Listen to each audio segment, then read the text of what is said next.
राजीनामा देतील। काल त्यांना मुख्यमंत्र्यांनी रात्री जी त्यांच्या निवासस्थानी बैठक झाली, अजित पवार मुख्यमंत्री स्वतः होते आणि धनंजय मुंडे यांना राजीनामा देण्यास सांगण्यात आल्याचं कळतंय।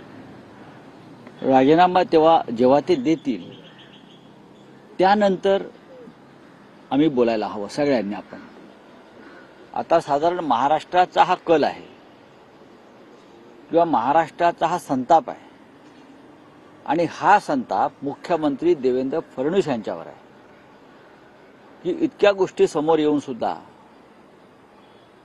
आज तुम्ही चित्र पाहिली असतील, संतोष देशमुख यांना किती क्रूरपणे अघोरीपणे मारण्यात आलं। मृत्यूनंतर त्यांच्या तोंडामध्ये जो प्रकार केला लघवी करण्याचा, किती पराकोटीचं क्रौर्य या महाराष्ट्रात बीडमध्ये, जिथे धनंजय मुंडे पालकमंत्री आहेत आणि हे सर्व लोक धनंजय मुंडे यांच्याशी संबंधित आहेत। धनंजय मुंडे हे काय कोणी महात्मा नाही आहेत, हे मिस्टर फडणवीस यांनाही माहिती आहे किंवा अजितदादांनाही माहिती आहे। त्यांच्या निवडणुकीत प्रत्येक बूथवर कशा प्रकारे मतदारांना धमक्या दहशत या माध्यमातून मतदान करू दिलं नाही, हे निवडणूक आयोगाने पाहिलं आणि देवेंद्र फडणवीस यांनी पाहिलंय आणि अमित शहा यांनी पाहिलंय।